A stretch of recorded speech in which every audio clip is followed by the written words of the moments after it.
On va vous parler de l'Algérie. C'est un jour sans fin avec l'Algérie. Un jour sans fin, une déclaration chaque jour. Et cette fois, le régime algérien a demandé à Boualem Sansal, qui est otage depuis 3 mois, de choisir, je cite, un avocat non juif. L'antisémitisme, clairement à visage découvert. Je vous le disais donc, Boualem Sansal, otage de la dictature algérienne depuis plus de 3 mois. Son avocat François Imray est bloqué en France. Il n'a pas le droit de lui rendre visite en Algérie. Et information de nos confrères de Marianne, on a appris que l'Algérie disait « Ok, on va accepter votre avocat français, mais choisissez un avocat non juif ». Vous voyez, info de Marianne, l'Algérie demande à Boualem Sansal de choisir un avocat non juif. C'est une drôle de visite qu'a reçue entre 2 séances de radiothérapie puisqu'il a un cancer. Le patient prisonnier Boualem Sansal dans sa chambre du centre hospitalier Mustapha lundi 17 février, selon des sources judiciaires algériennes. Des hommes sont venus dans la chambre du romancier pour lui conseiller vivement de changer de conseil et de prendre un autre avocat français non juif pour essayer de l'en convaincre. Ces émissaires particuliers ont expliqué que le remplaçant non juif de M. François Imray, maître François Imray, aurait une chance d'obtenir un visa afin de pouvoir le visiter.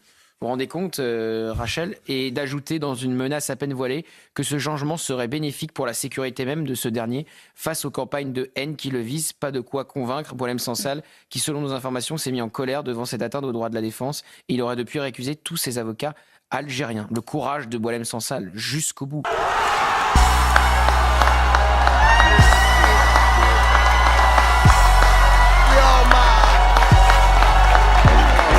Le courage, voilà un homme debout, un homme droit, un homme plein de convictions.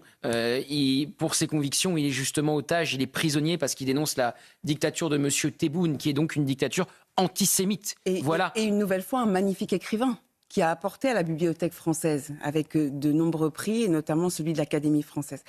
Le message envoyé, l'Algérie demande à Boualem Sansal de prendre un avocat non juif.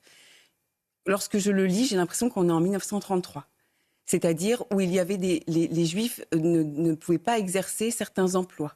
Voilà où on en est avec l'Algérie. La violation intégrale de tous les fondamentaux, en réalité. Le droit à la défense, la liberté d'expression, le droit d'écrire, le droit d'être.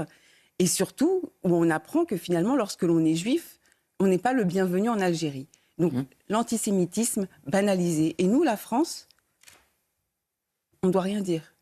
On doit se coucher, on doit se courber les chines, comme ça. C'est vertigineux. Bah, vous connaissez mon imitation d'Emmanuel Macron face à l'Algérie? Je l'adore. Vous l'adorez? Vous, Éric Tegner la connaît aussi. Vous la connaissez Non, ou non, pas, allez-y, Vincent et Nathan? Non. Non, vous la connaissez pas? Je vais vous la faire. Emmanuel Macron face à l'Algérie.